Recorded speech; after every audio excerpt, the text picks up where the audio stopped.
energetic, but maybe you're like trying to be energetic. Are you having a tough morning?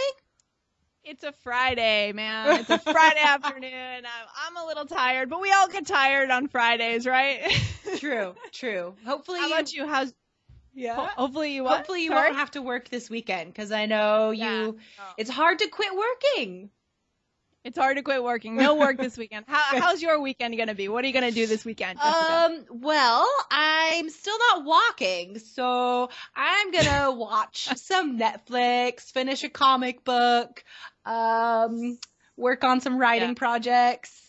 Oh man, so it's kind of hard when you're stuck sitting down and you like to be active. So it's wow. But there are some World Cup games this weekend, so hopefully we can catch some of those on TV. Oh, good. Yeah, the World Cup is super fun. That's awesome. Yeah. Good. I like it. So today we're talking about writing. Yeah, Woo-hoo. We get a lot of questions about writing. We do. And we don't talk about it too much. So let's get into it today. Yeah. So what was one of the questions that we had from one of our listeners? So this is a nice specific question asking about introductions and exactly for examples and what am I supposed to say in an introduction? What makes a strong introduction? So luckily, guys, I can give you the outline and some example sentence structures for an introduction that will work for almost any question IELTS gives you. So the majority of IELTS questions are going to be about opinions, right? So some people think this. Do you agree or disagree? How far do you agree or disagree? To what extent do you agree or disagree? Okay. So if you see like those kind of words, right? It's about opinions. So you can use what we're going to talk about today.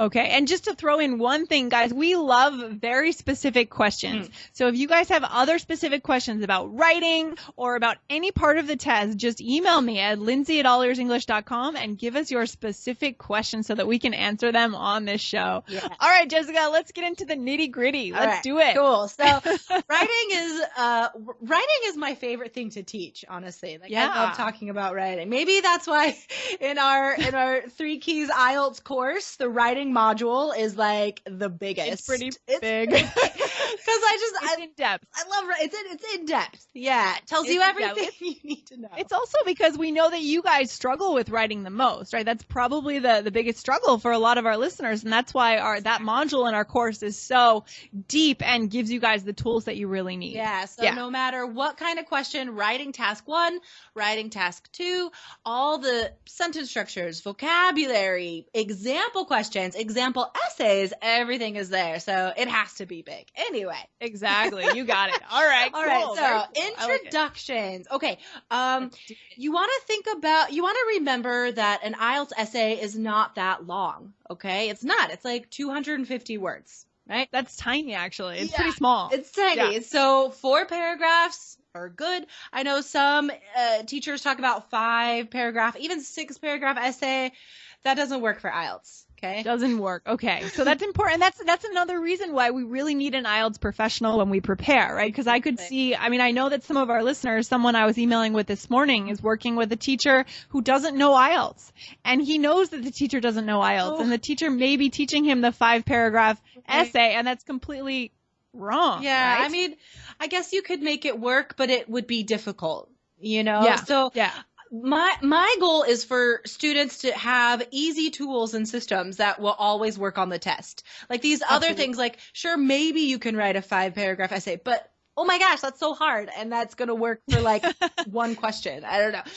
Anyway. All right. So introductions, guys, 3 to 4 sentences. So that's short, but that's all you need. Okay. So the first sentence, and this is the same type of first sentence you're going to have in any essay that you learn about. It's called the hook. The hook. I love that expression. The hook. Yeah. Oh, this is great. So what is the hook? Well, you've learned about hooks, right, Lindsay, in writing? What do you remember about that, about a hook? So when I think of a hook, it's like a fish hook. And how do we hook the fish, right? We get the fish, give the fish some bait. Yeah. And we get the fish excited. So that's really what it is, right? Exactly. We get someone in and the goal is to get someone to read the rest of the essay, right? Exactly. So you have 2 goals. One goal is to get the reader interested. Yeah. in the topic. That's key here, guys. You have to mention the topic right away. So that's number 2. So 1, something interesting. 2, mention the topic right away. So that's something that comes up in cultural differences in writing, where you don't get to the topic till maybe the end of the paragraph.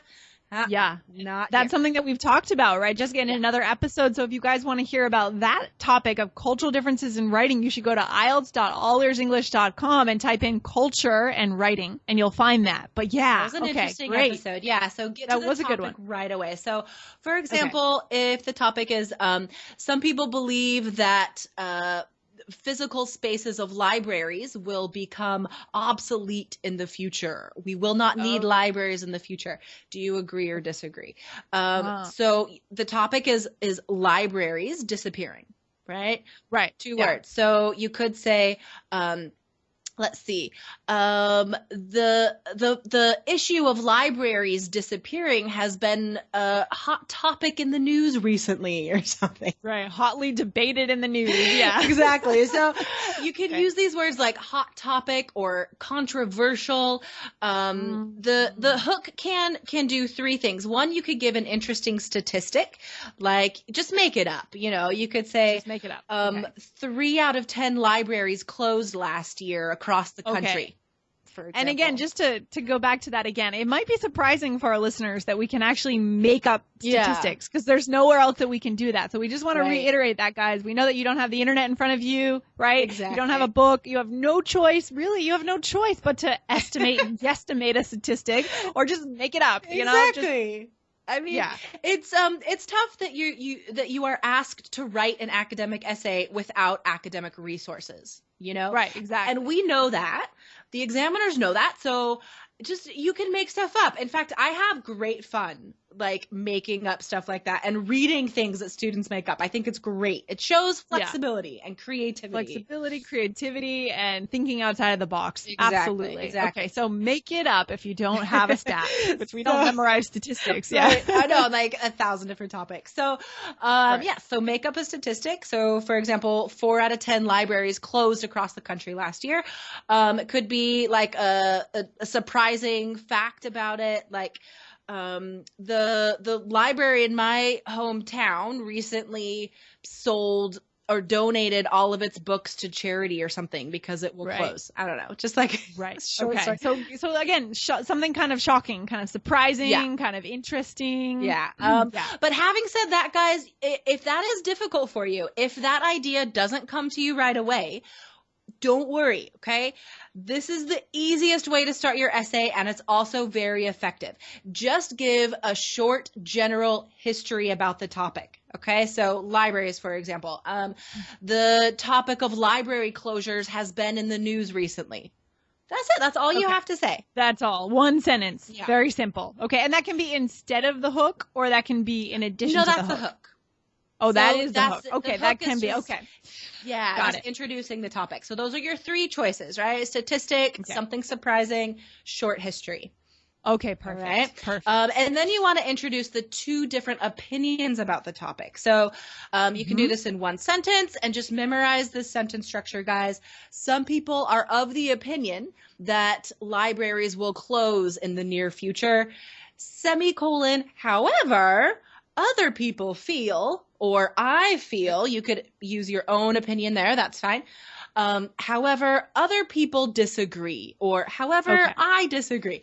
Short, but those are the functions you need. So 2 opinions. Okay. Yeah. So some people are of the opinion that. Great. So again, memorize it, right? It's simple. Just use that sentence structure. Exactly. Right? Remember, any agree or disagree or discuss opinions, any question like that, this is your introduction right here that I'm giving you. Good vocabulary. Really good vocabulary. Yeah. It sounds like 7+ vocabulary, right? Totally. Exactly. Yeah. And the complex sentence structure. So it's perfect.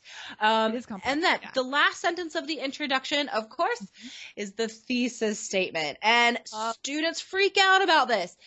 It is important. The thesis statement is very, very important, but that does not mean it's complicated.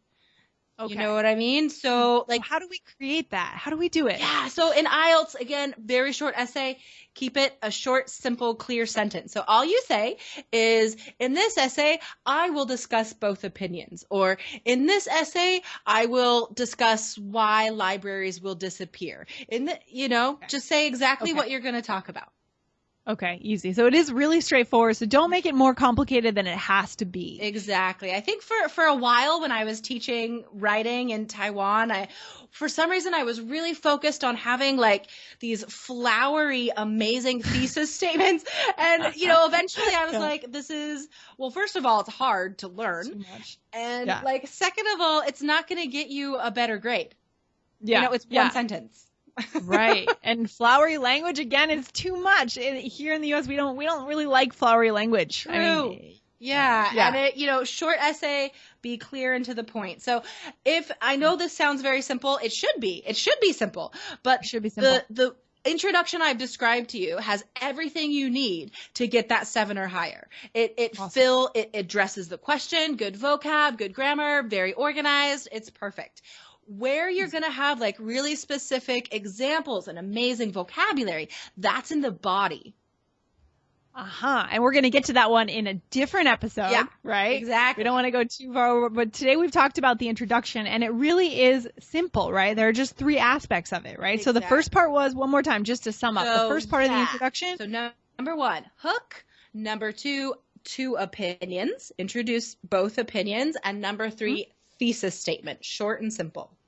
Okay. Again, don't make it more complicated than it is, guys. Go ahead and practice this structure on your own. And remember, we do have our course, our 3 Keys IELTS Success System. If you're struggling with this on your own, we don't recommend working by yourself when you prepare for this exam. Especially not in speaking and writing, guys. Like, you really need someone to tell you like what the examiner wants. And you need to see like an outline, a structure that you can memorize and use, just like the structure I just gave you. But also like model essays, that you could look at and you could really understand like, oh, that's what I'm supposed to do. Yeah. And those are some bonuses that we do have in our course, but we'll talk about that another day. So Jessica, thanks for hanging out today. This has been really helpful. We want to help our students get that strong start to those essays because the introduction is huge. That's where we start. We have to start off on the right foot, as we say. Your first impression. Yeah, exactly. First impression. Okay. Thanks for hanging out and have a good one. Thanks. I'll see you too. Bye. Bye.